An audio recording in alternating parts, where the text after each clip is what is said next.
Welcome back to Sleep Books, the channel where we transform the world's most powerful self-development, business, history, and spiritual books into calming, sleep-friendly bedtime stories.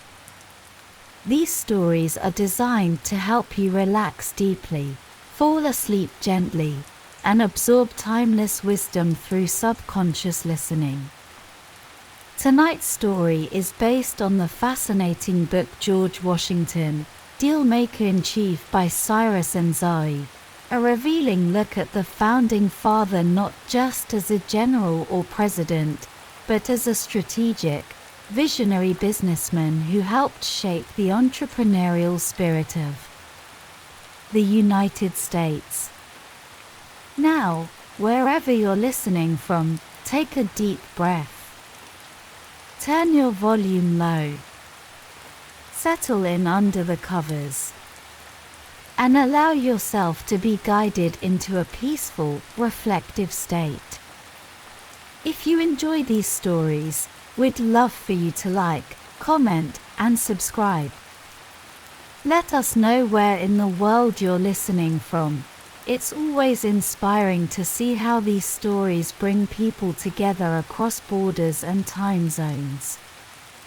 And if you have a book you'd like us to feature, we'd love to hear your requests in the comments below. Let's begin. Chapter 1: A Boy with Ambition. George Washington, the name conjures images of battlefields and nation building. But long before the presidency, before the Revolution, there was simply a young boy from Virginia with ambition in his heart and enterprise in his soul. Born in 1732 into modest means, Washington did not inherit wealth or privilege. When his father passed away, his path to the future became uncertain. But instead of being discouraged, George went to work. At 16, he became a land surveyor, mapping vast stretches of wilderness, learning the contours of the American frontier, and discovering how opportunity could be measured, not just in acres, but in vision. Out there in the fields and forests, young Washington found the building blocks of a new life. Land, labor, leverage, and learning. Chapter 2: Washington the Entrepreneur. Washington was no ordinary planter. He was an innovator and a business strategist.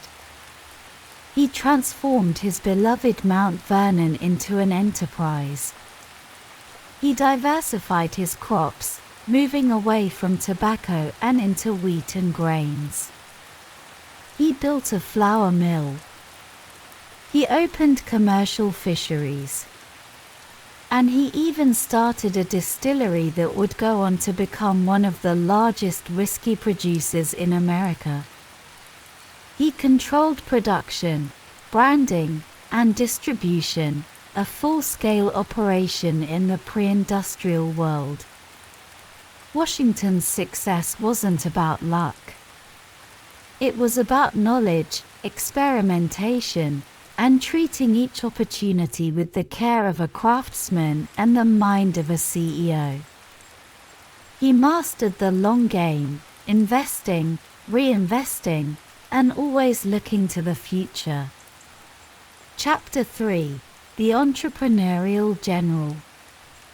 When the time came to lead the revolution, Washington brought more than military strength. He brought strategic intelligence. He used alliances like a savvy negotiator. He tracked resources like a merchant. He deployed troops the way a business leader would manage risk, carefully, precisely, and always with purpose. He built networks, not only spy networks on the battlefield, but diplomatic and financial networks behind the scenes. He understood how to keep morale high and operations moving, even with minimal supplies. In many ways, he didn't just fight a war, he managed a crisis like a founder in a startup, keeping things alive through sheer grit, vision, and trust. Chapter 4: Building the Business of a Nation. After the war, Washington could have seized supreme power. But instead, he walked away, a move that only cemented his legacy. When he later accepted the presidency, he approached the job not just as a leader, but as a nation builder. His focus was infrastructure, stability, and economic foundation. He backed the creation of a national bank. He helped establish a unified currency. He encouraged trade, roads, and the early signs of American industrialization. He didn't govern to hold power. He governed to build something that would last. Chapter 5: His Entrepreneurial Legacy. George Washington's true genius was not just in military command or political leadership. It was in shaping a country that would prize entrepreneurship, commerce, and economic liberty. He laid the foundation for free enterprise, innovation, private property, and the idea that anyone, through effort and strategy, could rise. His values still echo through every modern American success story: startups, builders, creators, and dreamers. From humble beginnings to the highest office in the land, Washington proved that character, vision, and disciplined effort could create something timeless. Chapter 6: Summary and Reflection. Tonight, we explored George Washington not just as a commander or a founding father, but as one of the first true entrepreneurs of the American dream. We learned how his early work as a surveyor shaped his eye for value, how Mount Vernon became a living model of diversification, innovation, and growth, how his military leadership reflected the principles of a business strategist, and how, as president, he laid the groundwork for the United States' economic strength. Washington built not only a nation, but a mindset, one that encouraged resilience, opportunity, and forward thinking. As you relax now, let his story be a quiet reminder that even in uncertainty, we can make bold plans. That from simple beginnings, great enterprises can grow. And that every day, with courage and intention, we can build something meaningful. Good night and sweet dreams. If this story brought you comfort or inspiration tonight, we'd love for you to like, subscribe, and comment. Tell us where you're listening from. It's always beautiful to see how these stories connect us all. And if there's a book you'd love to hear next, just let us know in the comments. We release a new sleep book each day, crafted from the greatest minds and books in history, and tailored for peace, learning, and rest. Until next time, rest well and dream of building something great. Good night and sweet dreams.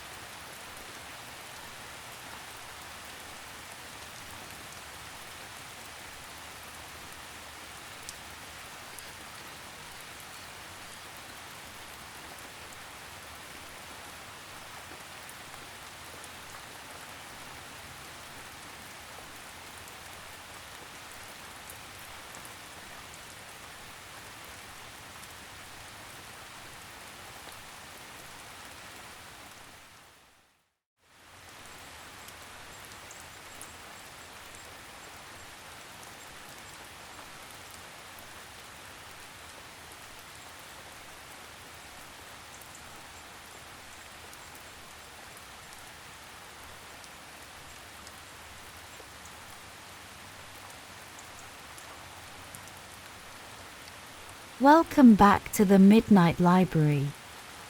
If this is your first time here, you're in good company. This is a place of rest, reflection, and a touch of curiosity. A quiet sanctuary where we take the world's most famous business, spiritual, self-development, and even political books, and gently transform them into calming, soothing stories designed to help you unwind, drift into peaceful sleep, and absorb wisdom while you rest. The idea for the Midnight Library began on countless airport layovers and long-haul flights. Over the past 25 years, I've purchased hundreds of books from terminals and bookshops around the world, titles on leadership, productivity, history, and growth. Some of them I finished. Many I didn't. More often than not, I'd read 20 or 30 pages and find myself nodding off somewhere over the Pacific. The stories were rich, but dense, and sleep would always win. My teenage daughter once teased me. "Those books are so boring," she said. "They'd send anyone to sleep." And honestly, she had a point. But that's where the idea was born. What if falling asleep with a book wasn't the end of the learning journey, but the beginning? What if our subconscious minds could absorb stories as we dozed? What if these powerful, life-changing books could actually help us fall asleep and still stay with us? And so, the Midnight Library came to life. Each story is designed to be listened to in bed, with your phone set aside, the volume turned low, and your mind at ease. You can fall asleep anytime, no need to stay awake. Let the words drift around you. You might be surprised what you remember in the morning. Before we begin, please do let us know where you're listening from. It's always lovely to hear how these stories bring people together across the world. And if there's a book you'd love to see featured, we'd love to hear your suggestions. Now, let's settle in. Take a deep breath in and out. Tonight's story is The First Conspiracy, based on the book by Brad Meltzer and Josh Mensch. The Secret Plot to Kill George Washington. Tonight, we journey back in time, to the early days of a young nation on the brink of revolution. It's the year 1775. The idea of the United States of America is still more hope than reality. The people of the colonies, 13 of them, are restless under British rule. Protests echo through cobbled streets. Tensions simmer in taverns and churches, in farmhouses and courthouses. The notion of liberty, inspired by Enlightenment thinkers, begins to take hold like wildfire. And in the midst of this fragile beginning, a dark conspiracy is forming. A plot so bold, so dangerous, that if successful, it could have changed the course of history forever. It was a plot to kill George Washington. Chapter 1: A Congress of Courage. On May 10, 1775, the Second Continental Congress convened in Philadelphia. The delegates, men from across the colonies, were not yet leaders of a country. They were rebels in the eyes of the British Crown. Meeting in secret, unsure of the road ahead, they were brought together by one simple, dangerous idea: freedom. The air was thick with uncertainty. War had not yet been declared. But after the skirmishes at Lexington and Concord, the question was no longer whether conflict could be avoided, but how soon it would come. Out of that uncertainty came a decision that would shape history, to form a continental army. And with it, the need for a general. Chapter 2. A quiet giant steps forward. George Washington was not the loudest man in the room. In fact, he was known for speaking little, listening deeply, and carrying himself with uncommon calm. He arrived in Philadelphia wearing his military uniform, while other delegates wore the usual frock coats and waistcoats. A subtle message: he was ready to lead. At 43 years old, Washington was already a war veteran, known for his bravery during the French and Indian War. He stood over 6 feet tall, commanding in stature and presence. But it was his humility that set him apart. While others campaigned for the title, Washington stepped out of the room, unwilling to advocate for himself. That, more than anything, convinced the delegates he was the right man for the job. And so, with a unanimous vote, George Washington became the commander of the Continental Army. Chapter 3. An enemy in the shadows. But with leadership came danger. In New York, a different kind of figure lurked: Governor William Tryon. Born into British aristocracy, Tryon had already earned a reputation for ruthlessness as governor of North Carolina, where he taxed poor farmers into ruin, then spent their money building himself a mansion known as Tryon's Palace. Now based in New York, Tryon saw George Washington not as a military figure, but as a threat to British rule.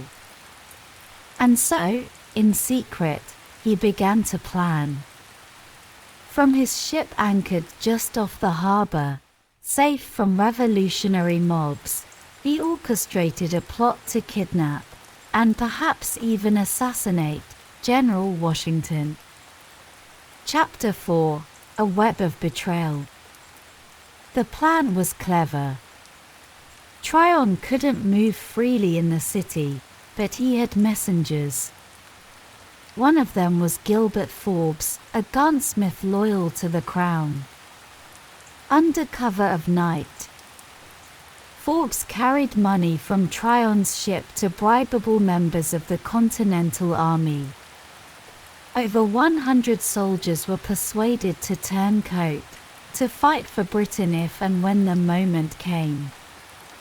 Even more alarming, several of them belonged to Washington's own lifeguards, his elite personal bodyguards. In the chaos of wartime New York, loyalties shifted like sand. There were no clear uniforms, no front lines. One's allegiance depended not on birthplace or language, but on whispered promises, family ties, or the promise of money. Chapter 5. A conversation in the dark. Then, a stroke of luck. In a New York jail, a counterfeiter named Isaac Ketchum shared a cell with 2 new prisoners, soldiers like him.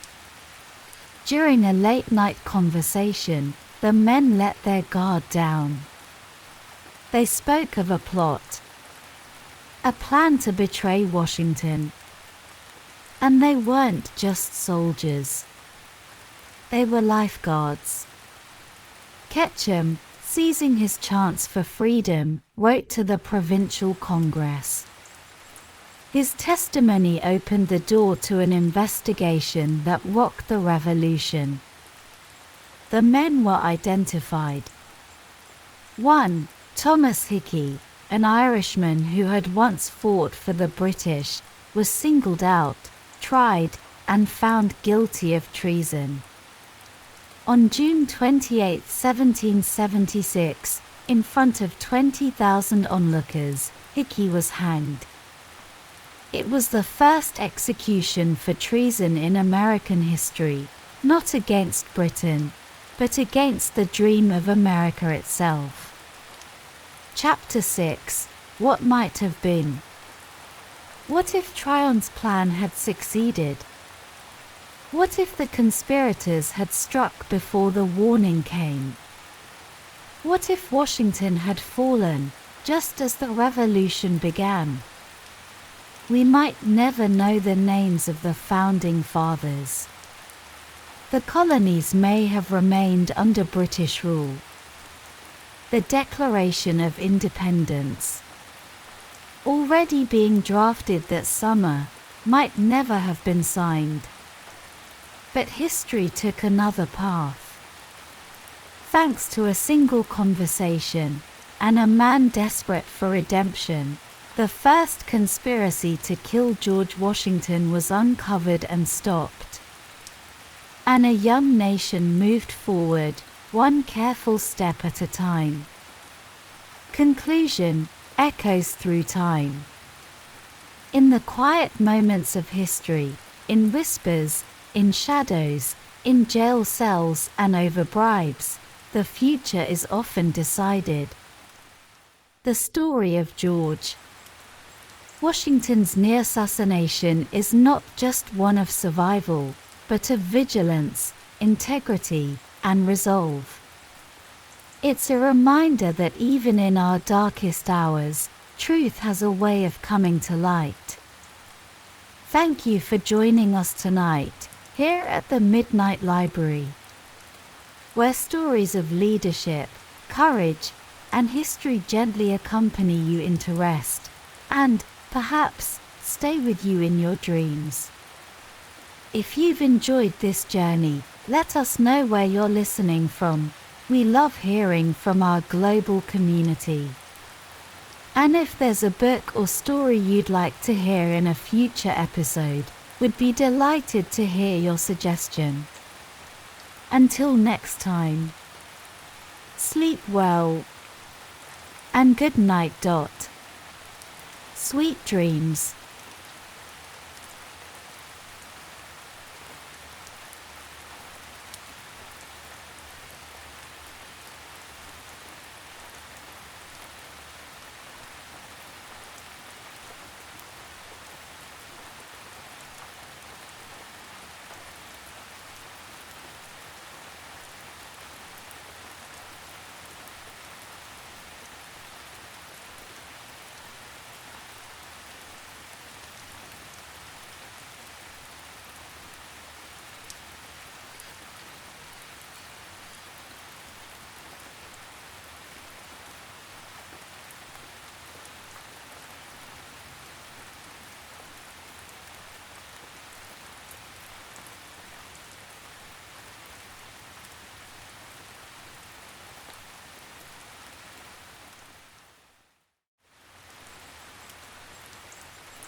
Welcome back to the Midnight Library. Before we begin tonight's story, take a moment to get comfortable. Turn your volume down low, just a whisper of sound. Just enough to guide you gently into rest, and maybe a little learning too. Because the Midnight Library is not like any ordinary library, this is a special place, a quiet, dreamlike corner of the world, where we take some of the most powerful books ever written, from the worlds of business, spirituality, self-development, and even politics, and transform them into calming, soothing sleep stories. Stories that not only help you relax, but speak softly to your subconscious, planting seeds of insight, confidence, and clarity while you drift away. So whether you're here to rest, to recharge, or to grow, you're in the right place. And we'd love to know where you're listening from. It's always so inspiring to hear how this quiet little library brings people together. From London to Lagos, New York to New Delhi. So feel free to drop a comment or message with your location. And if there's a book you'd love to hear featured in a future sleep story, don't be shy, let us know. Your requests help shape this journey. Now, with that said, let's gently open the pages of tonight's book. This story is inspired by the book The Power of Self-Confidence by Brian Tracy, a man who has dedicated his life to understanding what makes people successful and will explore one of the most quietly powerful forces you possess, self-confidence. Tracy wasn't born into wealth or confidence. In fact, he started with very little, a high school dropout working manual jobs. But through study, discipline, and relentless action, he transformed his life. He became a respected speaker, best-selling author, an advisor to leaders across the world. His books, like Eat That Frog and No Excuses, have helped millions focus, believe in themselves, and succeed. And the power of self-confidence is a quiet reminder that everything starts inside. It's about learning to believe in your ability to grow, to handle what comes, and to become the person you've always known you could be. So now, let's begin. Chapter 1: The Seed of Confidence. Confidence doesn't begin with success. It begins with belief. According to Brian Tracy, your thoughts are the blueprint of your life. What you think about most, especially what you believe about yourself, becomes the foundation of your reality. This is the law of concentration. What you focus on grows. Imagine your thoughts like tiny seeds.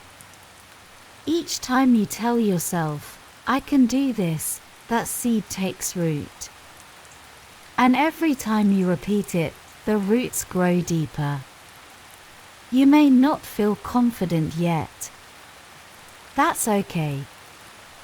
But you can act with confidence, speak a little clearer, stand a little taller, and the feeling often follows. This is called the law of reversibility. Action creates emotion. And then, there's integrity, living by your own values, even when it's hard. The more your actions match who you want to be, the stronger your self-belief becomes. So tonight, as you rest, plant those seeds. I am worthy. I am strong. I am capable. Let them settle into the quiet soil of your mind. Chapter 2: Goals create direction. Think of happiness, Tracy says, not as a destination, but as a side effect, a byproduct of meaningful progress. That's the law of indirect effort. Confidence doesn't come from chasing it directly. It grows as you do hard things, as you reach toward meaningful goals. One small goal, written clearly, spoken daily, can change your life. And the more specific your goals, the more your mind focuses on helping you achieve them. Vague dreams bring vague results. Clear goals create clear momentum. So write them down. I am healthy and full of energy. I earn a living doing what I love. I am becoming more confident every day. Speak them in the present tense. Your subconscious mind will begin to believe them. And when you believe, you act. What's one goal that, if achieved, would transform everything? Hold it gently now in your thoughts as you drift off, and know, you're already on the path. Chapter 3. Mastery builds confidence. You don't need to be perfect. But if you aim to improve just 1% every day, the results over time will be extraordinary. Confidence grows from competence. The more you master a skill, the more confident you feel in using it. And this applies to everything: speaking, parenting, selling, writing, leading. Find your strengths. What do you enjoy? What comes naturally? Lean into that, and then stretch. Practice. Study. Fail. Learn. Improve. Grandma Moses began painting at 78. She became world famous. Not because she had decades of training, but because she believed it wasn't too late to try. What if your next chapter is just beginning? Chapter 4. Belief is a self-fulfilling prophecy. There's a story of a man saved not by money, but by belief. A stranger gave him a signed check for $500,000, but the man never cashed it. Just knowing he had a safety net gave him the courage to take risks, negotiate better, and rebuild his business. A year later, he learned the check was fake, but it didn't matter. The belief had already changed his reality. This is the law of belief. What you believe becomes your truth. So surround yourself with uplifting people. Speak to yourself with kindness.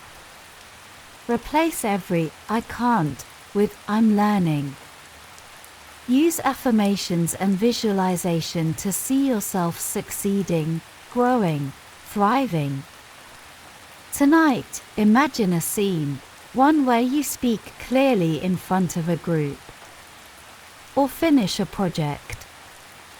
Or walk into a room knowing you belong. See it. Feel it. And believe it. Your subconscious is always listening. Chapter 5. Focus on your strengths. The path to confidence isn't paved with fixing flaws, but by building on what's already strong. What do you love doing?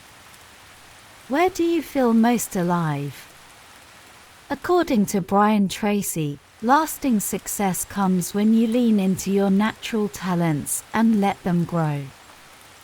Focus there. Build there. Let your weaknesses fall away like old leaves. Take inventory. Write down what you're good at. Think of times when you felt in flow. Look at patterns. That's where your power lies. Confidence doesn't mean doing everything. It means knowing what you do best and doing it well. Chapter 6. Adversity is your teacher. Every successful person has a secret. They've failed. A lot. Confidence isn't about avoiding mistakes.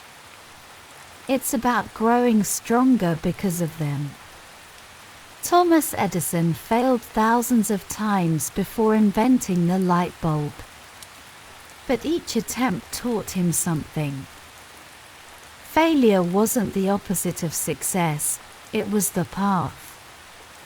So plan for setbacks. See them as part of the journey. Each time you fall and get up, your confidence grows. Adversity is a forge. It shapes you. It strengthens you. It teaches resilience. Tonight, let go of the fear of failure. Trust that every stumble leads forward. You're not behind. You're in progress. Chapter 7: Action Creates Certainty. Here is the heart of Trace's message. Confidence is not something you wait for. It's something you do. Action is the answer. Action dissolves fear. Action builds momentum. Start where you are. Identify the one thing holding you back, then face it. One step. One call. One message. One decision. Then another. And another. This is the difference between positive thinking and positive knowing. Knowing that, no matter what happens, you can handle it. Because you've done it before. And you'll do it again. Repeat the rhythm daily: desire, decision, determination, and discipline. For quiet forces that, together, build an unstoppable you. And remember, no one else will do it for you. But you are more than ready. Closing reflections from the Midnight Library.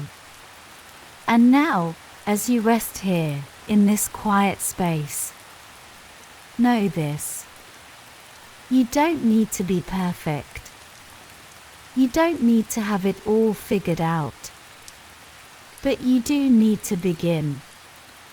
Begin by believing. Begin by deciding. Begin by acting.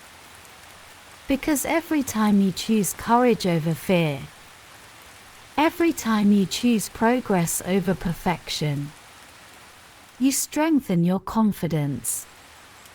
Bit by bit, breath by breath, you are becoming the person you were meant to be. So rest now, with that quiet knowing. That inner power is rising. And your next chapter will be written with strength, grace, and belief. Good night, and sweet dreams.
Welcome back to the Midnight Library. Before we begin tonight's story, take a moment to lower your volume until it's just a soft whisper, gentle enough to carry you peacefully into sleep, but clear enough that your mind can drift alongside us. Tonight, we explore Be the Love by Sarah Prout, an inspiring author, speaker, and host of the popular Manifest podcast. Sarah's journey is truly remarkable. Once a single mother surviving on welfare, struggling through an abusive relationship, she dared to believe there was more waiting for her, and through heart-based healing, emotional empowerment, and the art of manifestation, she transformed her life. Today, she teaches people all around the world how to tap into their own inner magic and manifest the happiness and love they deserve. In Be the Love, she shares 7 powerful ways to unlock your heart and create the life you dream of. And so, as you get comfortable, as your body settles, allow your mind to gently open as we drift into her beautiful wisdom. Tonight, we remind ourselves: you are love. You are worthy. You are whole. Chapter 1: You are worthy. It all begins with this simple, yet profound truth. You are worthy. Worthy of love. Of happiness. Of everything you desire. Sarah shares her own journey, from being stuck in a painful marriage to becoming a single mother, struggling to feed her children. There were days when dinner was nothing more than pasta and ketchup. And yet, something deep within her, a whisper of her soul, kept repeating, "I am worthy." Affirmations became her anchor. Simple, repeated words. I am worthy. I am enough. I am deserving of love, joy, and abundance. As you lie here tonight, whisper this to yourself. I am worthy. Say it as if you believe it. Because it's true. Not because of what you've done, but because of who you are. Sarah reminds us that so many of us carry silent wounds, shame, self-doubt, feelings of being undeserving. But every time you choose to repeat an affirmation, every time you choose compassion over judgment, you are rewriting those stories. It's not easy. It takes practice. But it's worth it. Because you are worthy of love. Chapter 2: You are intuitive. The second truth Sarah shares is this. You are intuitive. That inner voice, your gut feeling, it's there. Always whispering, guiding you toward what is meant for you. In our busy, noisy world, we often forget how to hear it. Social media, endless scrolling, comparison, it clouds our connection. Sarah invites us to turn down the noise, to walk outside, to breathe the air, and reconnect with the natural world. The trees don't ask if they're enough. The stars don't compare themselves. And you don't need to either. Sit with your journal. Write down the little nudges, the hunches. Over time, you'll see, your intuition knows the way. Trust it. Trust yourself. Chapter 3: You are ready. You are ready. Ready for love. Ready for joy. Ready for change. It's human nature to fear the unknown. To cling to the familiar, even when it hurts. We tell ourselves stories. I'm not ready. It's not the right time. What if I fail? Sarah knows this feeling well. She remembers trembling before stepping onto a stage for the first time. Her voice shaking. Her hands cold. She failed. And then she tried again. Because courage isn't the absence of fear, it's taking the step anyway. So tonight, ask yourself, what is waiting for you on the other side of your fear? What joy, what dream, what love? And remind yourself, I am ready. Chapter 4. You are whole. You are whole. We live in a world that profits from making us feel broken. Magazines, media, even the stories we tell ourselves. But you are not broken. You are whole. Life has its seasons, the joyful summers, the quiet winters, the sunny days and the storms. But none of it means you are less than whole. Sarah reminds us that it's okay to feel everything: grief, anger, joy, love. It's all part of the human experience. Don't run from the hard feelings. Sit with them. Breathe through them. They will pass. And as they pass, you'll see you were never broken. Only growing. Chapter 5. You have surrendered. There is a quiet power in surrender. We carry so much: regrets, fears, expectations, control. But what if, just for tonight, you set it all down? Sarah tells a story of the moment her body told her it was time to let go. A tightness in her chest, a weight of worry, all from trying to control what was never hers to hold. The doctor said simply, "Cry. Let it go." And so she did. And she healed. What are you carrying tonight that is too heavy? Breathe it out. Release it to the universe. Surrender isn't weakness, it is trust. Trust that the universe, life, love, they are all guiding you. Chapter 6. You are intentional. Your words are magic. Sarah reminds us that the ancient word abracadabra means I create as I speak.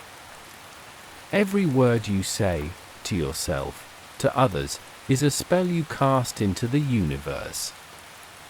So choose carefully. Speak love. Speak abundance. Speak joy. Instead of saying, I don't want to be broke, say, I welcome abundance. Instead of, I'm tired of being alone, say, I am open to love. Feel the difference? Tonight, whisper your dreams into the air. Let the universe hear what you truly desire. Chapter 7. You are love. And finally, the most beautiful truth. You are love. Not something you have to chase, not something you have to earn, but something you already are.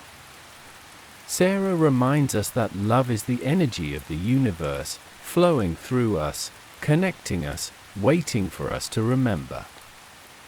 And when you remember, when you feel that love within you, everything changes. Meditation, breath, even something as simple as placing your hand over your heart, these are ways to return to love. Sarah once visualized her dreams, seeing her art in stores, her name on bookshelves. And one by one, those dreams came true. Because when you be the love, When you live as though what you desire is already yours, magic happens. Final summary. And so, my friend, as you drift into sleep, remember these truths. You are worthy. You are intuitive. You are ready. You are whole. You can surrender. You are intentional. And above all, you are love. The universe is listening. Everything you desire is already making its way toward you. Rest now. Trust. And dream sweetly. Good night, and sweet dreams.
Welcome back to the Midnight Library.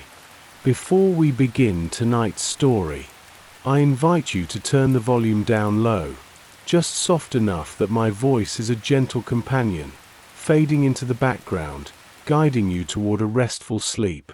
Tonight, we drift into the calming world of simple rules, inspired by the insightful book Simple Rules: How to Thrive in a Complex World, written by Donald Sull and Kathleen Eisenhardt. A little about the authors. To begin our journey, Donald Sull is a professor, management thinker, and expert on strategy and execution in turbulent markets. He once taught at Harvard Business School and later at the London Business School, helping business leaders navigate complexity with clarity. His research has focused on how simplicity, when done right, leads to agility and success, even in fast-changing worlds. His co-author, Kathleen Eisenhardt, is a professor at Stanford School of Engineering, where she blends strategy, innovation, and simplicity, helping entrepreneurs and leaders thrive in chaos. She's an award-winning researcher, celebrated for turning complicated ideas into practical tools anyone can use. Together, they wrote Simple Rules to remind us that life, work, and even love don't have to be so hard. Beneath the noise, the endless choices, and the heavy instruction manuals, there's a simpler way. Tonight, we'll explore their ideas, weaving them gently into stories, reflections, and examples, designed to relax your mind and invite sleep. Our world is undeniably complex. Each day, we face choices, distractions, and tasks far beyond what our ancestors could have imagined. The internet offers unlimited information, but also endless confusion. Our calendars fill with meetings, reminders, and goals, until we forget why we set them in the first place. Even something as simple as choosing what to eat becomes a maze of nutrition labels, diet plans, and expert opinions. In times like these, we crave simplicity, and that's where simple rules come in, like quiet signposts guiding us through the fog. Not hundreds of rules, but just a handful. Easy to remember, easy to live by, freeing us to focus on what matters most. Imagine for a moment, you're a doctor in a military field hospital. A wave of injured soldiers arrives, all needing help, some urgently. There's no time for deep analysis, no space for consulting thick medical manuals. Instead, you turn to a simple rule, a triage principle known the world over. Check the vital signs, prioritize the patients whose lives you can still save, and move quickly. Simple, focused, life-saving. It's in moments like these that complexity fades and clarity shines. Simple rules are everywhere in nature. Take the Japanese honeybee, faced with a deadly hornet. One bee alone is no match, but together they follow a simple rule: swarm the hornet, vibrate their wings, and generate heat. Slowly, the hornet overheats, and the hive is saved. No meetings, no plans, just one rule, known by all. Humans have their own simple rules, sometimes unspoken, sometimes passed down through generations. Consider the French, with their rich, butter-laden cuisine. Yet, they have far lower rates of obesity than many other nations. Why? It turns out, they follow a quiet, powerful rule. Stop eating when you feel full. Not when the plate is empty or the dessert arrives, but when the body says, enough. Simple, natural, and so effective. The authors share how companies thrive, not by adding rules, but by stripping them away. Look at Zipcar, a car-sharing company built on trust, and just 6 rules. Refill the gas. Clean up after yourself. Return the car on time. Nothing more.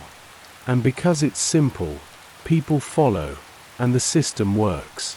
Complexity melts away. Artists, too, flourish with simple rules. Claude Monet, the master of light and color, set quiet boundaries for himself. Paint what you love. Haystacks, lilies, light on water.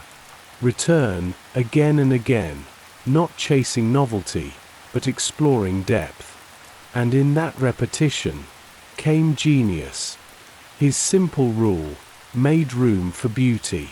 The comedian Tina Fey, known for her quick wit and brilliant writing, created her own rules, learned from years at Saturday Night Live. Mix the Harvard nerds with Chicago improvisers and stir. Never tell a crazy person they're crazy.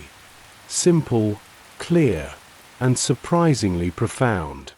These little rules helped her create shows, manage teams, and build a legendary career.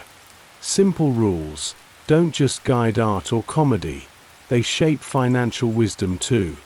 For centuries, investors have followed a timeless rule.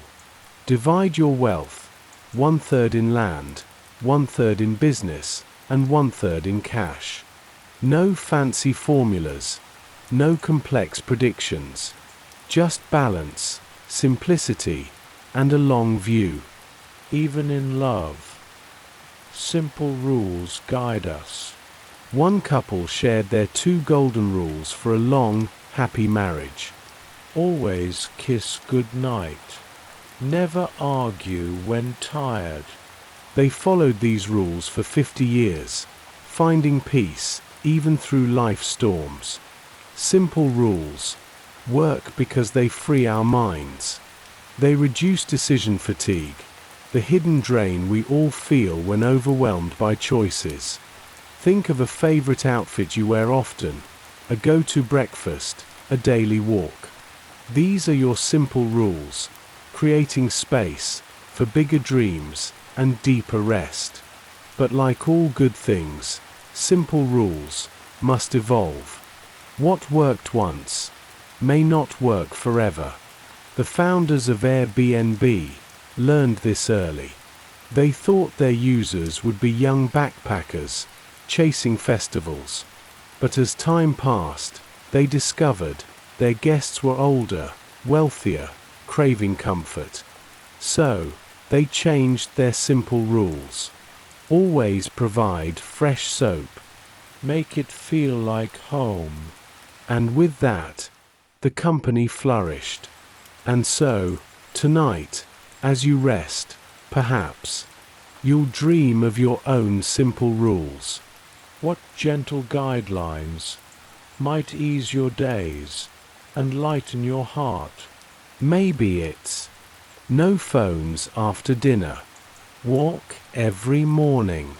Speak kindly, always. They don't have to be perfect or rigid, just enough to guide you through this beautiful, complex world. And remember, simple rules are not a cage. They are wings, giving you just enough structure to soar, to explore, to create, to rest. So now, as you drift further into sleep, know that you don't need to remember everything. You only need a few simple rules. The rest will wait for morning. From all of us here at the Midnight Library, Good night and sweet dreams.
Welcome back to the Midnight Library, a place where the world slows down, where stories carry you gently toward rest, and where each tale is carefully chosen to calm your mind and soothe your soul.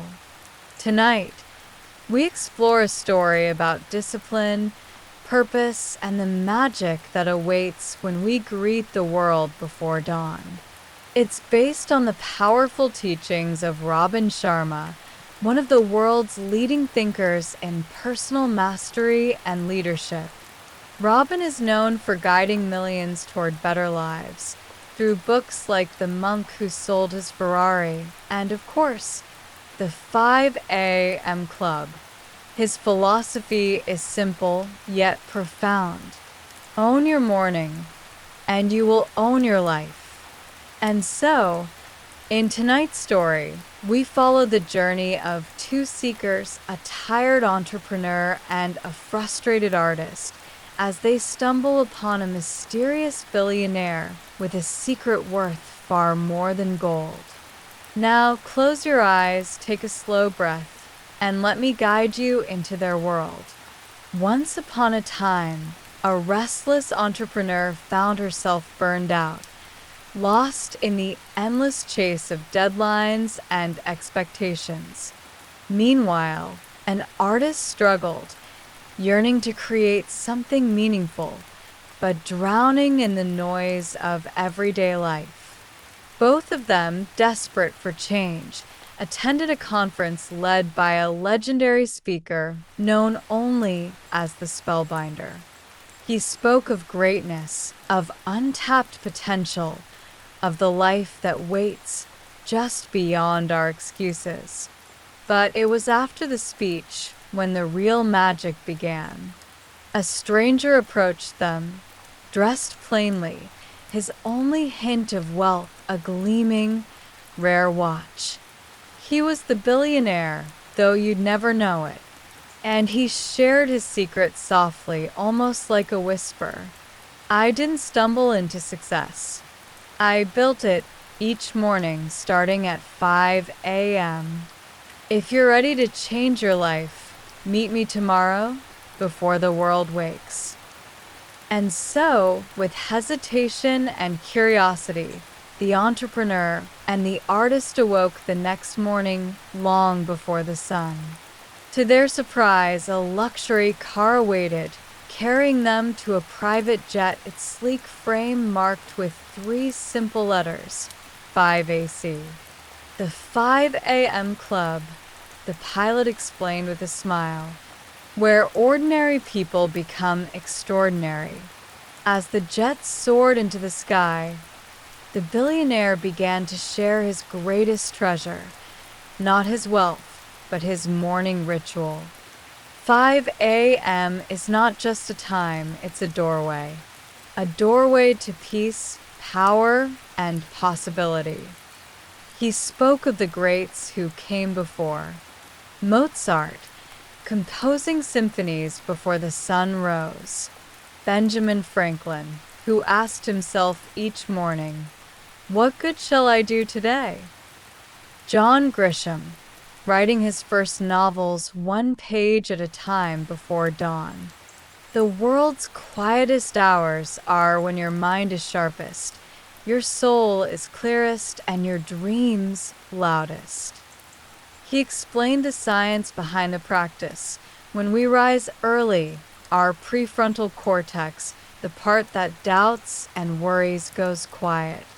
What's left is pure creativity, clarity, and flow. It is a gift so few accept.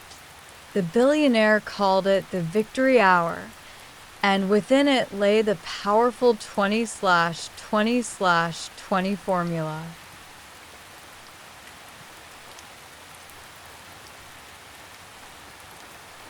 The first 20 minutes, move. He urged them, sweat, stretch, breathe. Sweat is the prayer of the strong, he smiled. With movement comes the release of stress, the birth of energy, and the awakening of the mind. He told them of his own ritual, running along empty beaches, lifting weights as the sky turned from black to gold, listening only to the sound of his breath and the rising sun. Motion creates emotion, he said, and emotion drives greatness. The next 20 minutes, reflect. Sit with yourself before the world gets a chance to pull you away. In this sacred pause, he journaled, wrote his gratitudes, acknowledged his fears. Pour your soul onto paper, and you'll lighten your heart.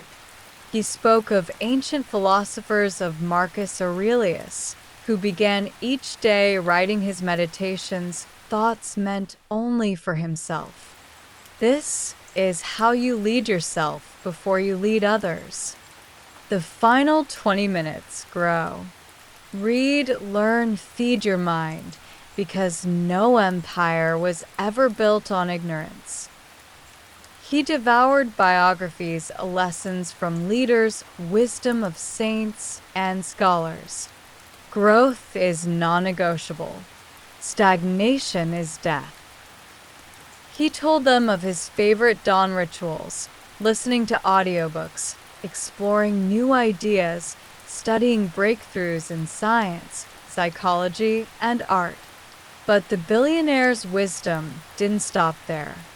He revealed the 4 interior empires, often forgotten in the rush of modern life: mind set, heart set, health set, and soul set.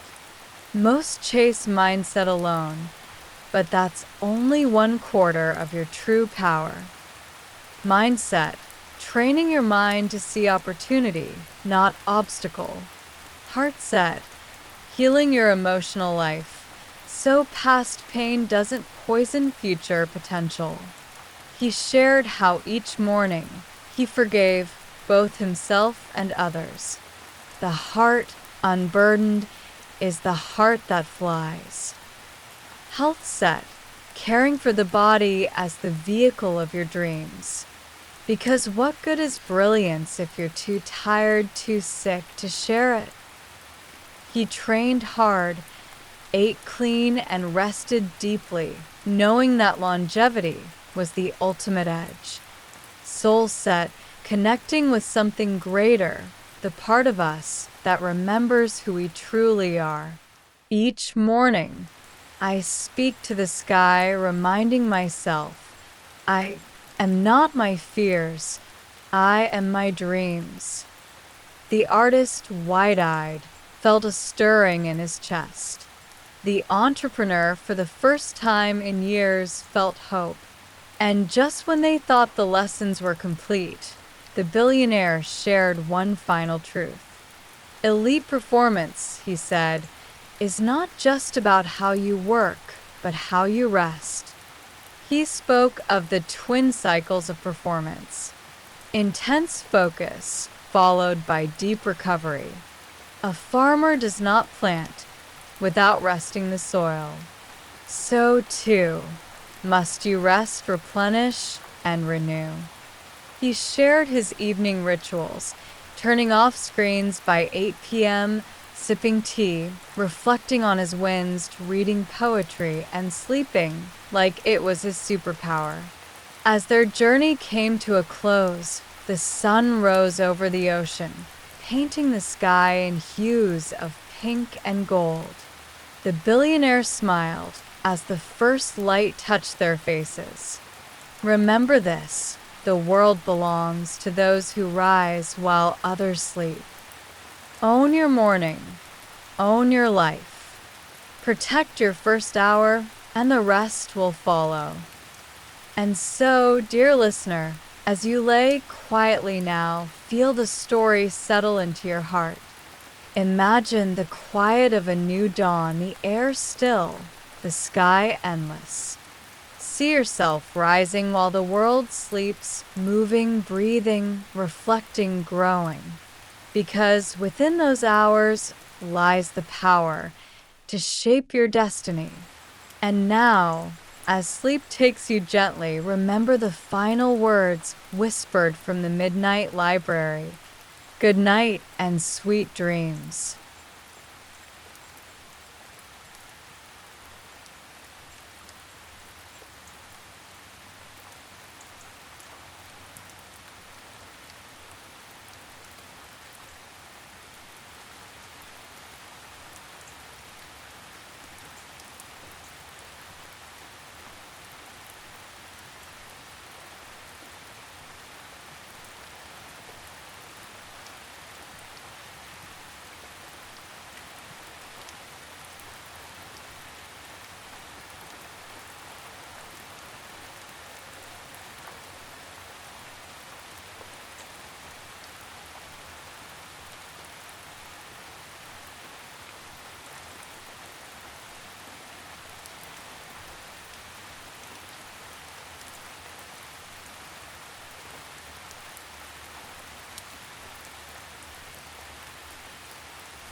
Welcome back to the Midnight Library.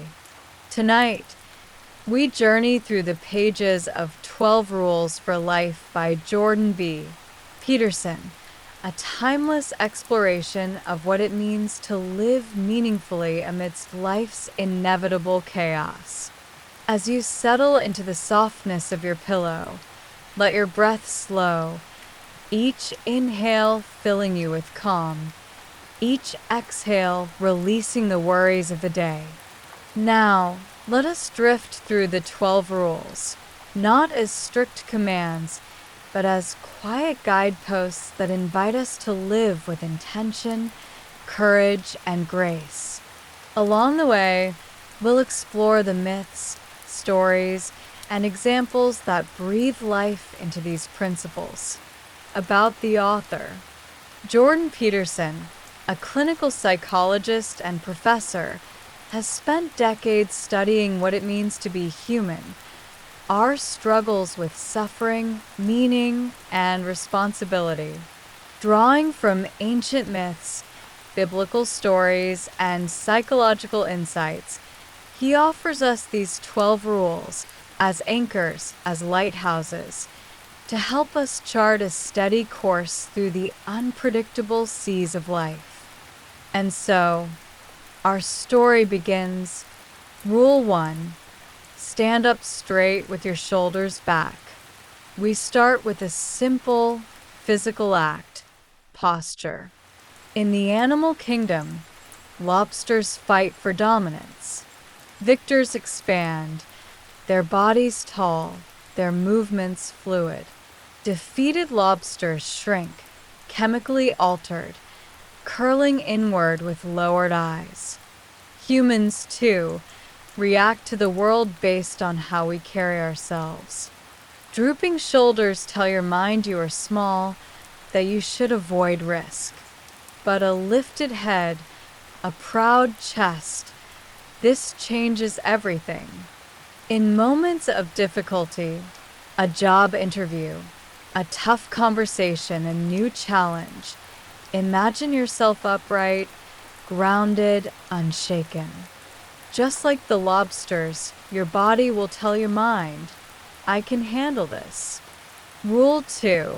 Treat yourself like someone you are responsible for helping. If your beloved pet was ill, you'd rush to the vet, fill the prescription, care tenderly for their recovery. Yet how often do we neglect our own well-being, skipping meals, dismissing sleep, ignoring the quiet voice asking for care? This rule is simple, but transformative. See yourself as someone worth caring for. Cook nourishing meals. Rest deeply. Offer yourself patience when you fall short. Remember, you are not less worthy than those you love. You deserve your own kindness. Rule 3. Make friends with people who want the best for you. Friendship shapes our lives. And yet, many drift through relationships with those who diminish rather than elevate. Peterson shares the story of a childhood friend, bright, full of potential, who fell in with the wrong crowd. Years later, bitterness and resentment had replaced his youthful dreams. We've all seen it. The colleague who resents ambition, the friend who scoffs at dreams, pulling us downward. But real friends, the good ones, celebrate your victories, challenge you when you falter, and walk beside you as you grow. Ask yourself tonight, who cheers for your success? And who prefers you small? Seek the former. Gently step away from the latter. Rule 4. Compare yourself to who you were yesterday, not to who someone else is today. In this age of endless comparison, where social media shows us the highlight reels of millions, it is easy to feel small. But the true measure of progress is personal. Who were you yesterday? Last year? 5 years ago? Maybe you've faced heartbreak but learned resilience. Perhaps you've battled anxiety but showed up anyway. Celebrate these wins. Growth is often invisible, quiet, steady, unfolding slowly like a sunrise.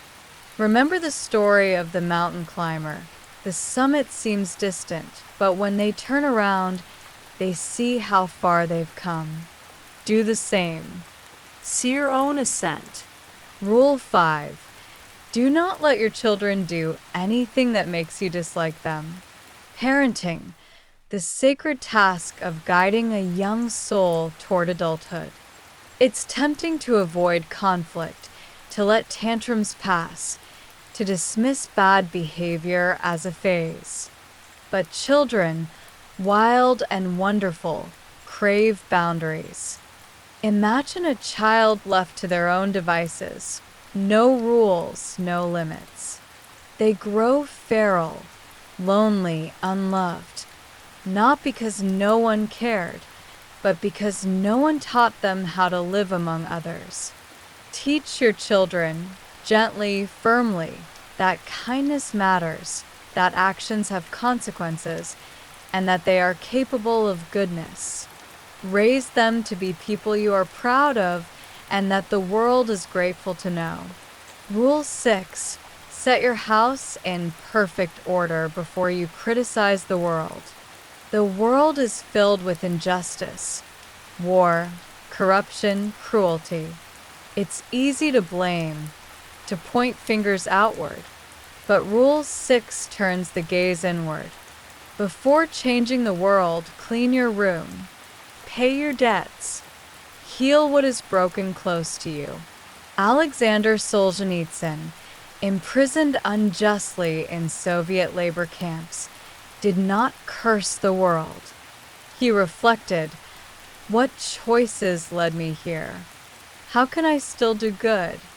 His writings exposed the evils of the Gulag system, changing the world not with blame, but with courage. Tonight, think, what small thing can you set right tomorrow? Rule 7. Pursue what is meaningful, not what is expedient. The monkey and the cookie jar, a simple tale of greed. The monkey is caught, not by his captors, but by his own refusal to let go of what feels good now. We are all that monkey sometimes, clinging to comfort, avoiding sacrifice.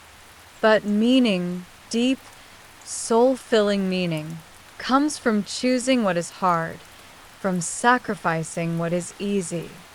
The parent who wakes at night for their child, the artist who labors over their craft, the student who studies late for a distant goal. Tonight, consider, what are you holding on to that keeps you trapped? What might you release to rise higher? Rule 8, tell the truth, or at least don't lie. Lies are heavy. They grow until even we cannot tell where the truth ends and the story begins. Perhaps you know the weight of pretending, smiling when you're broken, agreeing when your soul screams no. Truth is lighter, sometimes painful, but freeing. It clarifies. It heals.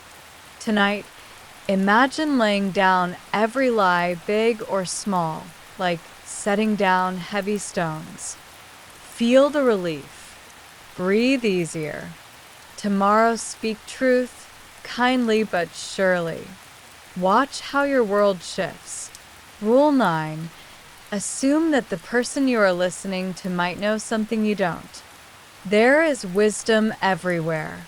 In the old man's quiet stories, the child's curious questions, the stranger's tales. But most of us listen only to reply, waiting our turn to speak. Rule 9 invites us to listen, truly listen, to approach each conversation with wonder. What might I learn here? Socrates, the wisest man, knew only this: I know that I know nothing. In that humility lies endless learning. Rule 10, be precise in your speech. Vague words create vague lives. When we don't name our needs, our fears, our hopes, chaos grows. Consider a couple arguing over chores. One says, "You never help." But what if instead they said, "When you leave the dishes, I feel unseen"?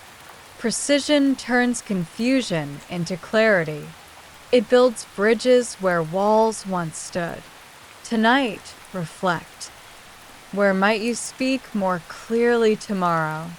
What unnamed truth waits on your tongue? Rule 11. Do not bother children when they are skateboarding. Risk is part of life. Boys and girls learning to skateboard, falling, scraping knees, they are learning courage. Too much safety stifles the soul. Peterson writes, don't bother them. Let them fall. Let them rise. Risk makes us human. Without it, there is no art, no invention, no love. Tonight, remember, protect what matters, but let yourself and those you love taste the wild edges of life. Rule 12. Pet a cat when you encounter one on the street. And finally, the softest rule. Life is hard. Loss waits for us all. But amidst the sorrow, there are moments of sweetness. A cat on the sidewalk, a golden sunset, laughter shared over coffee. These small joys are what make the struggle bearable. They are proof that beauty survives, always.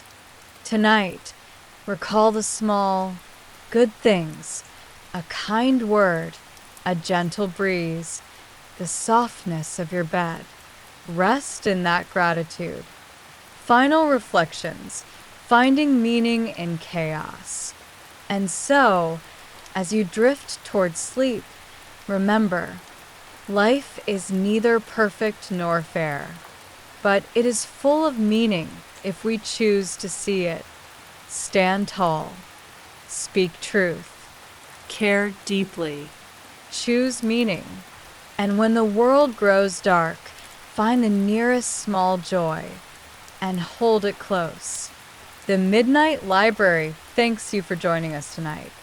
May you sleep peacefully, knowing that in this vast, chaotic world, you have rules to guide you and light enough to find your way.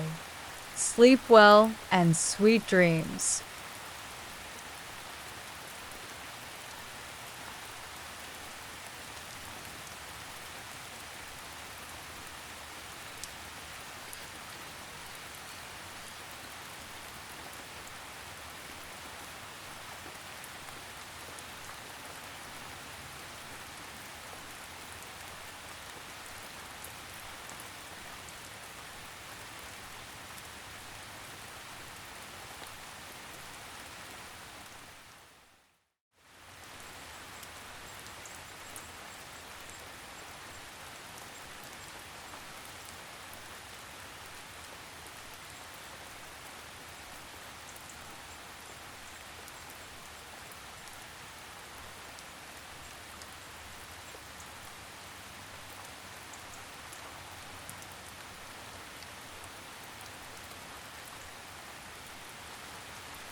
Good evening, and welcome back to the Midnight Library, a place where wisdom meets calm and where powerful stories guide you gently into rest.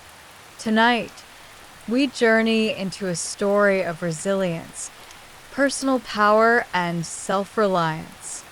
Inspired by the book, The 7 Rules of Self-Reliance by Maha Bolinian, this is a story not of grand victories or lucky breaks, but of quiet persistence, subtle choices, and the remarkable strength that grows when you learn to rely on no one but yourself.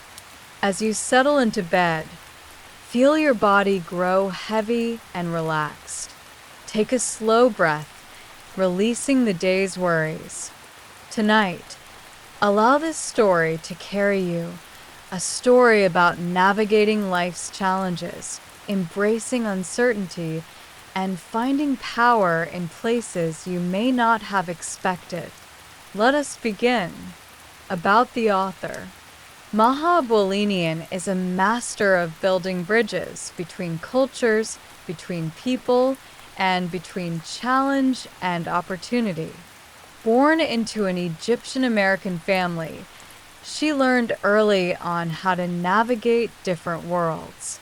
Throughout her career, Maha has stood at the intersection of global brands and cultural nuance, helping giants like Google and Netflix understand the Middle East. She has walked into rooms filled with uncertainty and come out with clarity. She's turned what seemed like small moments into powerful turning points. Through her story, Maha shows us that real influence, real power, comes not from waiting for opportunity, but from creating it. And tonight, you will hear how. The 7 Rules, an introduction to self-reliance. What is self-reliance?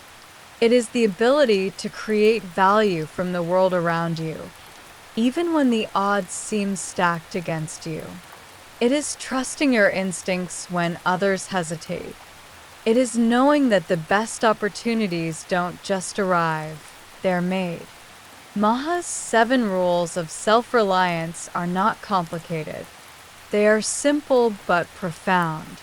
As you hear them tonight, imagine your own life, the moments where these rules may already live, waiting for you to notice. The 7 rules are: 1. Stay low, keep moving. 2. Be a value creator. 3. Don't be a waiter. 4. Unlearn, relearn, and invest in yourself. 5. Protect your reputation. It is your currency. 6. Be a long-term player. 7. Live with no regrets. Now, let's explore what each means slowly, gently, so that with each rule, you drift deeper into reflection and then into rest. Number 1, stay low, keep moving. Imagine young Maha, newly back in Egypt after years of education in America, being offered a small job as an office manager. Overqualified, overeducated. It felt beneath her, but her father gave her a different way to see it. The office was that of a billionaire businessman, a place where information flowed, decisions were made, and relationships were born. And Maha saw the opportunity.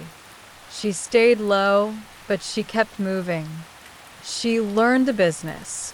Every hallway conversation became a lesson. Every small task, a way to prove her worth. And in time, she found herself not on the sidelines, but in the center of monumental deals, like a historic telecom acquisition that would reshape Africa. The lesson? Sometimes the grandest journeys begin in the smallest, humblest rooms. True self-reliance means being willing to start anywhere, knowing that forward is forward, no matter how small the step. Number 2, be a value creator. As you breathe deeply, think about this. In every situation, you have 2 choices. You can wait for someone to give you value, or you can create it yourself. Maha learned this working with Gary Vaynerchuk. Without being asked, she studied his business. She learned his needs. She mapped an entire plan for how he could break into the Middle East market. She didn't wait for permission. She created value, unprompted, unseen, and it paid off. Creating value doesn't require grand gestures. It starts with a mindset, waking up each day asking, how can I serve? Not out of desperation, but out of strength. Because those who create value become invaluable. Number 3, don't be a waiter. In life, many sit by, waiting for their turn, waiting for the right moment, the right person, the perfect opportunity. But Maha's rule is simple: don't wait. She proved this at the NFL's Super Bowl radio row. Others stuck to the script, interviewing athletes.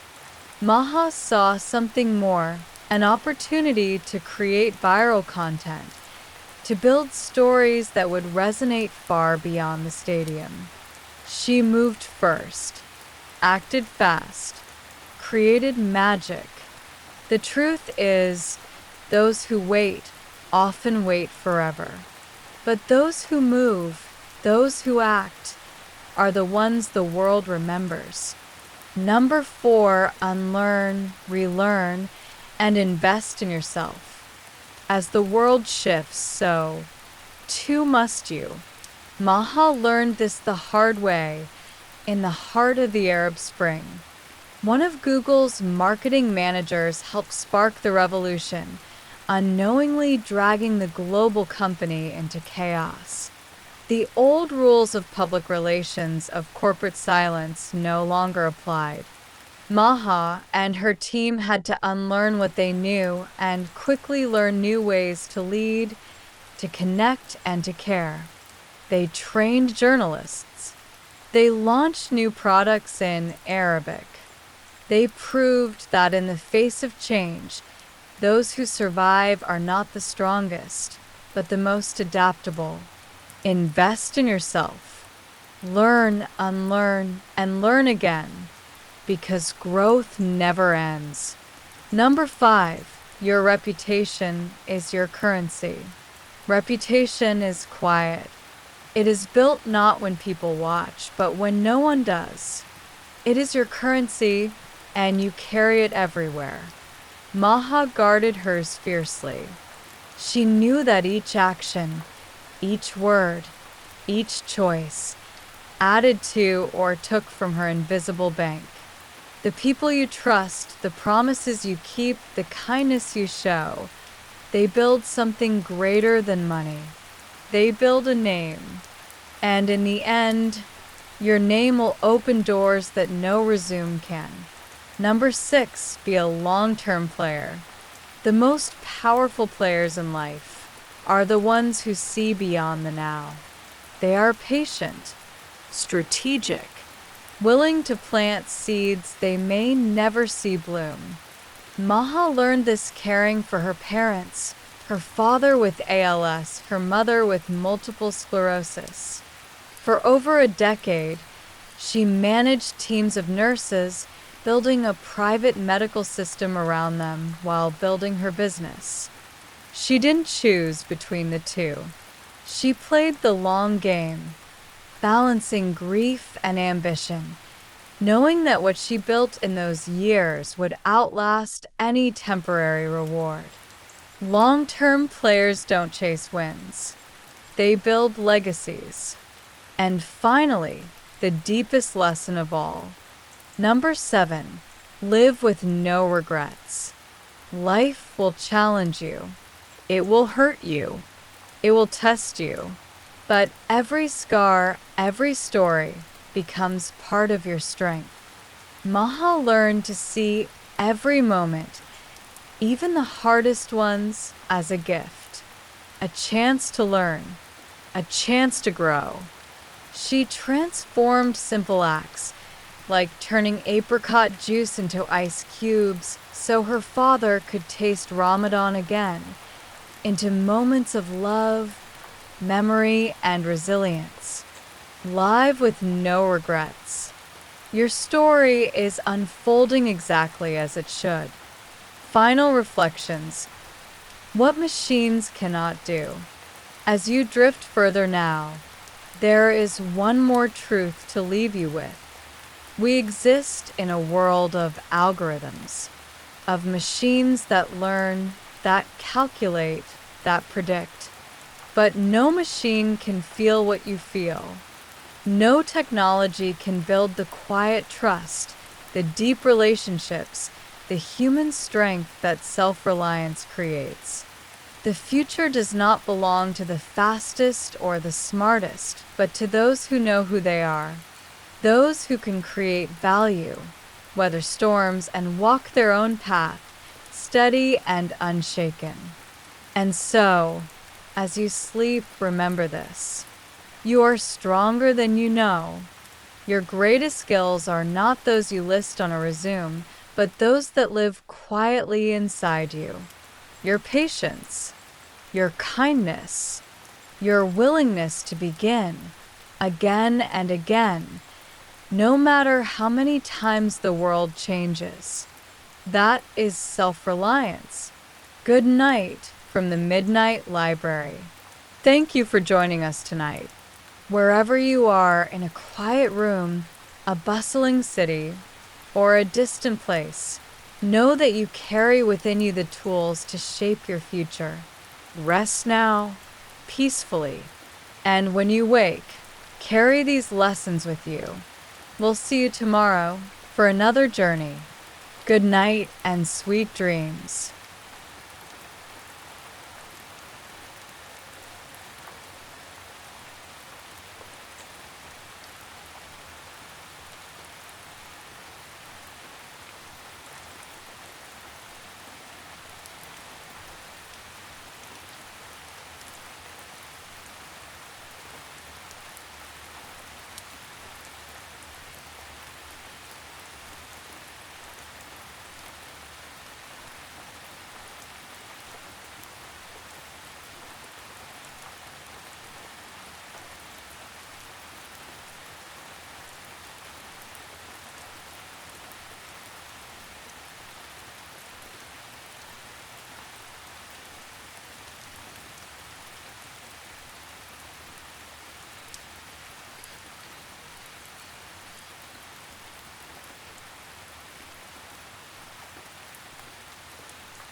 Welcome back to Sleep Books at the Midnight Library, where we transform insightful nonfiction into calming bedtime stories designed to lull you into restful sleep while expanding your mind. Tonight, we'll explore the art of harnessing your attention with Hyperfocus by Chris Bailey. Imagine discovering a way to cut through distractions and unlock your full potential without burning out. It's a concept that could transform the way you work and think.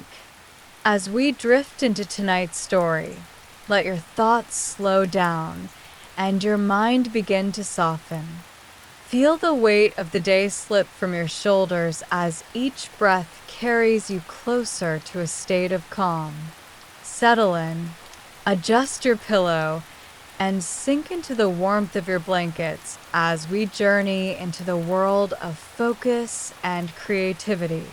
Remember, You can find a full copy of the book through the links in our description.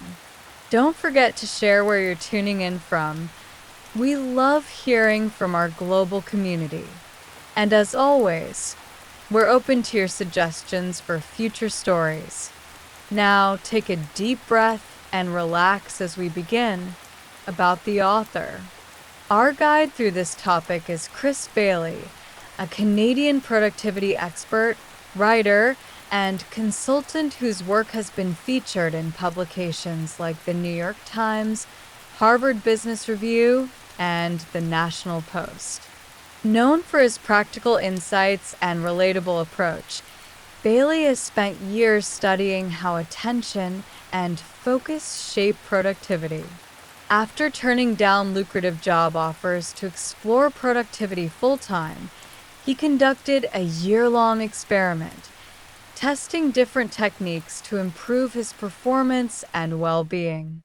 His findings culminated in his first book, The Productivity Project, which offered actionable tips for getting more done without burning out. With hyperfocus, Bailey takes this exploration even further, delving into the science of attention and revealing how mastering your focus can transform both your work and your life. 5 key takeaways. 1. Hyperfocus is the key to productivity. By directing your full attention to one meaningful task, you can accomplish more in less time. 2. Meta-awareness strengthens focus. Becoming aware of where your mind is at any given moment helps you maintain control over your attention. 3. Minimizing distractions is essential. Creating a distraction-free environment allows you to maintain focus and avoid mental clutter. 4. Scatter focus fuels creativity. Allowing your mind to wander can lead to unexpected insights and connections. 5. Nourishing your mind is crucial. The quality of the information you consume directly affects your ability to think clearly and creatively. Now, let's delve deeper into these insights and discover how they can help you unlock your potential. 1. Hyperfocus, the key to productivity. Imagine a day where you're fully immersed in your work. Time seems to fly by as you accomplish task after task. This state is known as hyperfocus, and it's more accessible than you might think.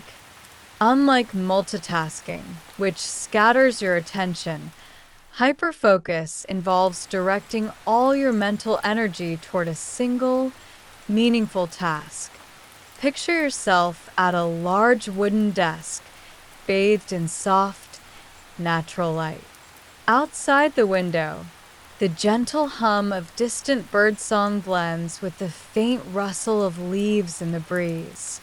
A steaming cup of coffee sits beside you, its rich aroma adding a sense of comfort and warmth to the moment. As you sit down to work, your mind becomes calm and clear. Each task feels more manageable, as if a fog has lifted, revealing a clear path forward. To enter this state, begin by selecting one task that matters most. Remove any distractions from your environment. Silence your phone. Close unnecessary tabs and clear your workspace. As you work, your mind may wander, but gently guide it back to the task at hand. Over time, this practice strengthens your ability to maintain focus, making it easier to slip into hyperfocus whenever you need to be productive. But hyperfocus isn't just about getting more done. It's about doing your best work. When you give your full attention to a task, you bring more creativity, insight, and precision to the process. Whether you're writing an article, designing a project, or solving a complex problem, the clarity that comes with hyperfocus allows you to see connections and solutions that might otherwise remain hidden. 2. Meta-awareness, strengthening your focus. Picture your mind as a spotlight, illuminating whatever you direct it toward. Meta-awareness is the ability to notice where your spotlight is pointing and adjust it as needed. Often, our thoughts drift without us realizing it. Daydreams, worries, and random memories compete for our attention. By practicing meta-awareness, you become more conscious of these distractions, allowing you to refocus before your mind wanders too far.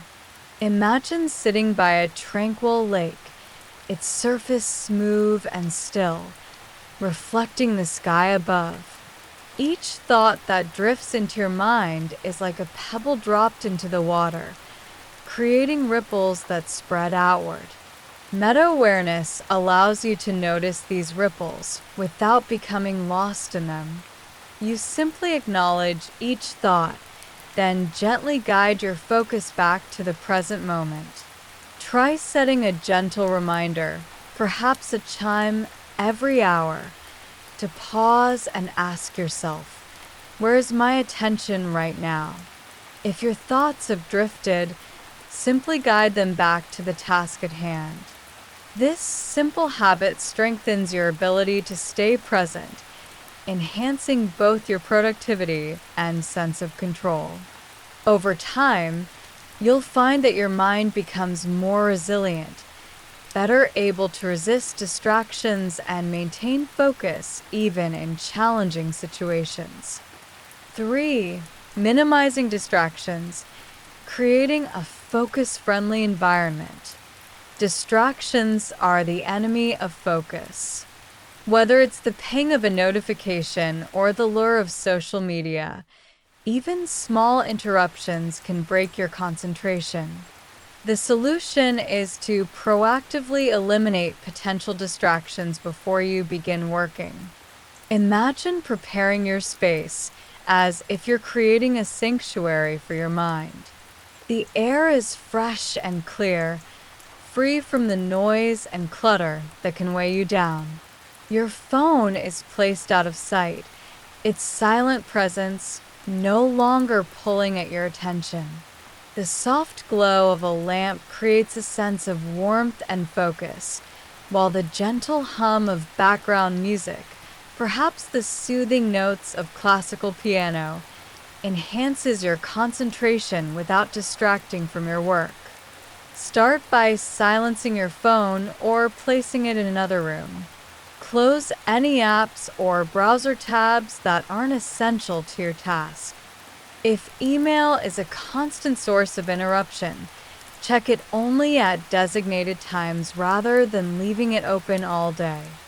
For internal distractions, those stray thoughts that pop up uninvited, try jotting them down in a notebook to clear them from your mind.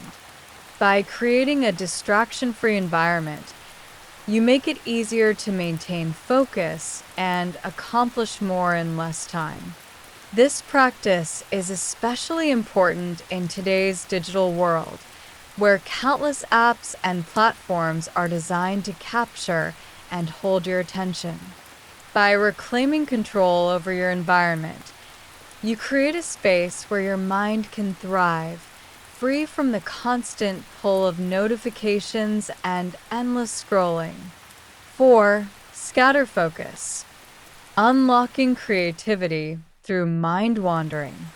While hyperfocus is essential for productivity, it's not the only way to use your attention. Scatter focus, a state of relaxed, wandering thought, plays a crucial role in creativity and problem solving. Unlike hyperfocus, which narrows your attention, scatter focus allows your mind to roam freely, making unexpected connections between ideas. Picture yourself strolling through a sun-dappled forest, the soft crunch of leaves beneath your feet and the gentle breeze rustling through the trees. As you walk, your mind drifts from one thought to another, memories, ideas, and fragments of conversation blending together in a way that feels both effortless and natural. This is scatter focus at work, allowing your brain to explore new connections and possibilities. There are 3 types of scatter focus. Capture mode, writing down everything that's on your mind to clear mental clutter. Imagine sitting with a notebook, capturing your thoughts as they arise, each word helping to free your mind and create space for new ideas. Problem crunching mode, reflecting on a specific problem and allowing your mind to explore different solutions. Picture yourself sitting beside a crackling fire, gazing into the flames as your thoughts circle a challenge, gradually uncovering new angles and insights. Habitual mode, engaging in simple, repetitive tasks like walking, showering, or washing dishes that free your mind to wander. These moments of quiet reflection often lead to unexpected bursts of creativity as your brain makes connections that might otherwise go unnoticed. By alternating between hyperfocus and scatterfocus, you create a rhythm that balances productivity with creativity.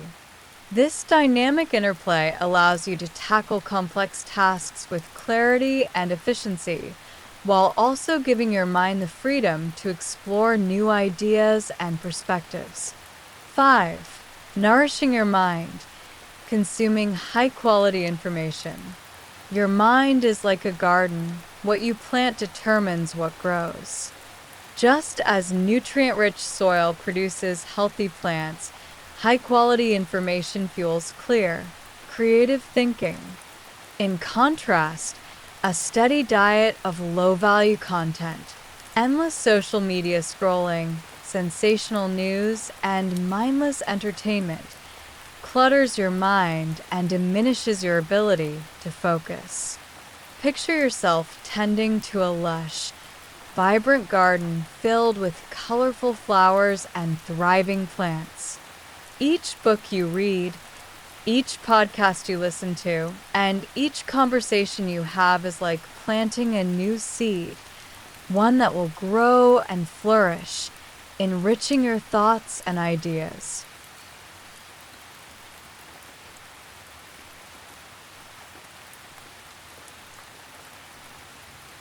But just as weeds can choke a garden, low-quality information can crowd out your ability to think clearly and creatively.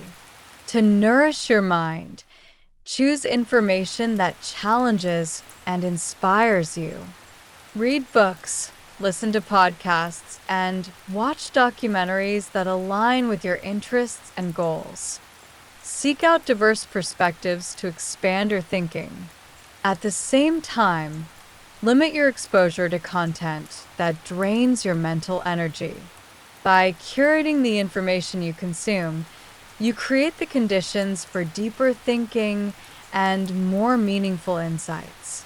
Imagine the difference between spending an evening scrolling through social media and one spent reading a book that sparks new ideas.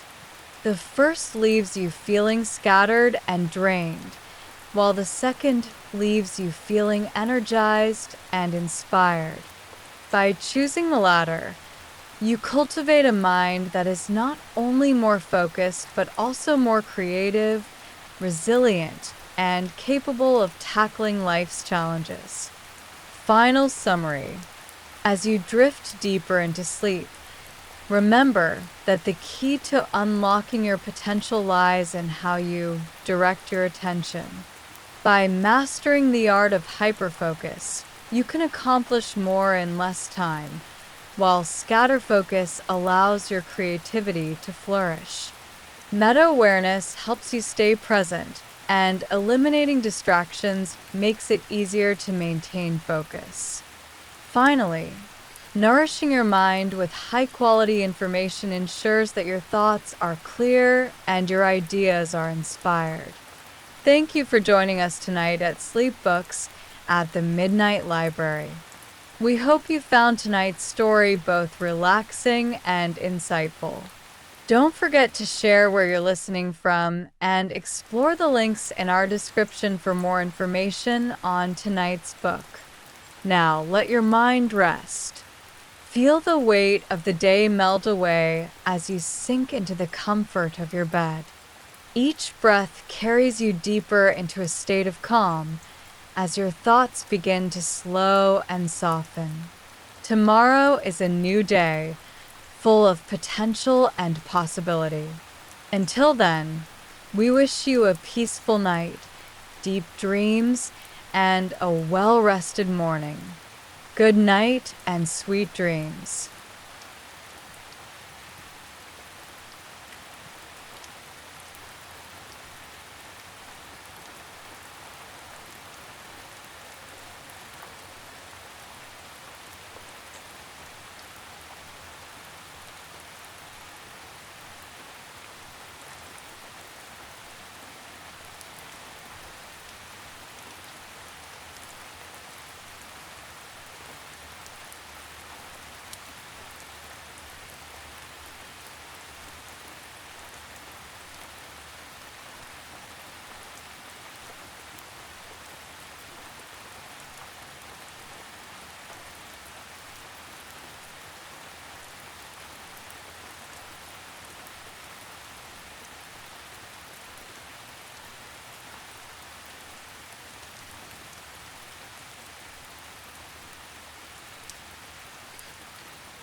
Welcome back to Sleep Books at the Midnight Library, where we transform fascinating nonfiction into soothing bedtime stories.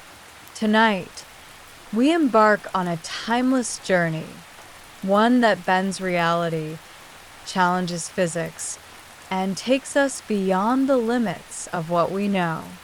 We're exploring Time Travel, a history by James Gleick, a book that traces the origins of time travel as an idea, from its birth in literature to its place in science, philosophy, and pop culture. As you settle into bed, allow your mind to drift. Imagine stepping into a mysterious time machine, one that could take you anywhere, to the past to witness history unfold, or to the future to glimpse the unknown wonders ahead. Would you visit the roaring 1920s to dance at a jazz club? Would you walk the streets of ancient Rome, surrounded by emperors and gladiators? Or perhaps you'd leap forward 1,000 years to see a world transformed by technology and interstellar exploration? Tonight, we will gently explore the history, paradoxes, and possibilities of time travel, all while helping you relax, unwind, and drift into deep sleep. If you'd like to read the full book, links are in the description below. And if you have suggestions for future sleep stories, we'd love to hear them.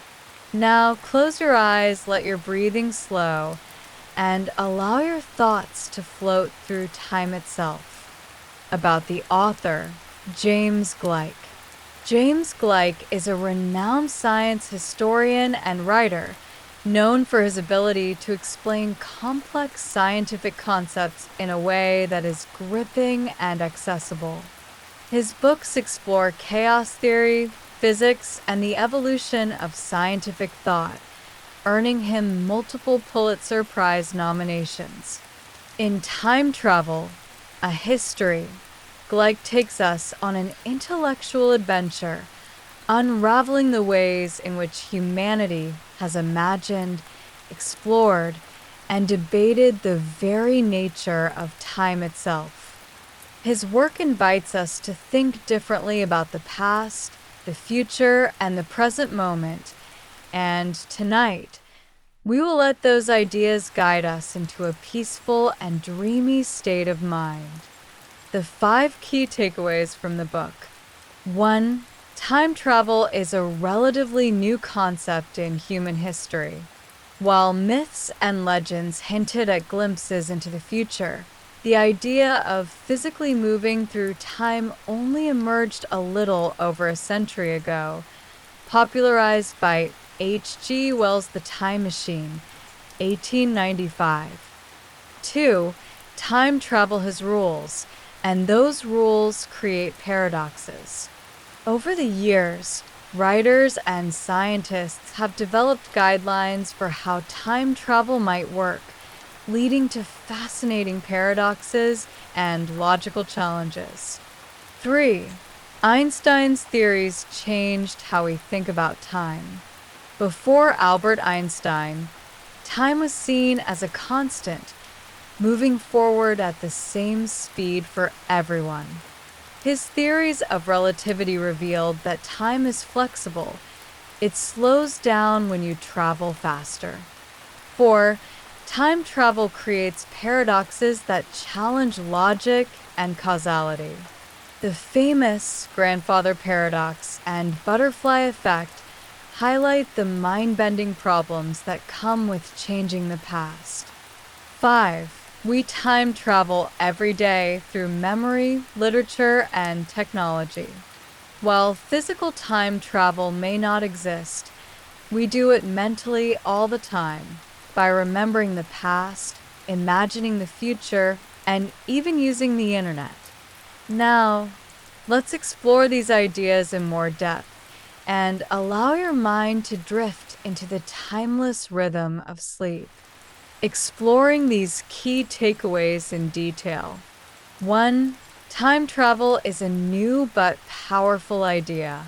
Time travel feels like something that has always been part of human imagination, yet, for most of history, it didn't exist as a concept. Ancient civilizations believed in fate and prophecy, where the future was predetermined. But the idea of moving through time like space, backward and forward at will, was unheard of. Then, in 1895, H.G. Wells wrote The Time Machine, and everything changed. Wells imagined time as a flowing river, one that could be navigated with the right technology. Suddenly, time travel wasn't just a dream, it was a possibility. Tonight, as you drift deeper into relaxation, imagine yourself stepping into an elegant Victorian time machine, gears whirring, levers shifting, and feel yourself floating through the currents of time. 2. The rules of time travel and its paradoxes. As time travel became more popular in fiction, certain rules had to be established. Could you change the past? Would the future be set in stone? And then came the paradoxes, the mind-bending logical problems that time travel creates. The grandfather paradox. If you traveled back in time and prevented your grandparents from meeting, would you cease to exist? And if so, how could you have traveled back in the first place? The butterfly effect. A tiny change in the past, like stepping on a single butterfly, could have massive, unpredictable effects on the future. These paradoxes remind us of how delicate the fabric of time is, like a dream that shifts when you try to grasp it. So tonight, as you sink deeper into your pillows, allow your mind to let go of time altogether, floating in a place beyond past, present, and future. 3. Einstein's theories transform time itself. Before Einstein, time was thought to be constant and unchanging. Then came the theory of relativity, which revealed that time is actually malleable. It slows down the faster you move. Imagine you were on a spaceship traveling close to the speed of light. For you, only a few months might pass, but on Earth, decades could go by. This means that time travel, at least to the future, is theoretically possible. Tonight, imagine yourself drifting through the cosmos, watching the stars blur into streaks of light as time slows, and you drift further into a peaceful sleep. 4. The paradoxes of time travel challenge reality. If time travel were possible, wouldn't we already have visitors from the future? Stephen Hawking once humorously suggested that if time travel exists, we should throw a party and invite people from the future to attend. No one showed up. Does this mean time travel is impossible? Or simply that we haven't figured it out yet? These questions invite us to dream and wonder, just as you are doing now, letting your thoughts drift through the endless corridors of time. 5. We time travel every day through memory and technology. Memory allows us to revisit the past, reliving moments and reshaping them. Books, films, and photographs freeze time, letting us see the world as it once was. The internet and social media create a strange kind of time travel where the past can be altered or erased at will. In a way, we are all time travelers, moving through memories, experiences, and ideas that stretch across the ages. Final summary. Wishing you a peaceful and restful night. Let go of the present moment, drift into the timeless void of sleep, and allow yourself to travel through the landscapes of your dreams. Good night, and sweet dreams.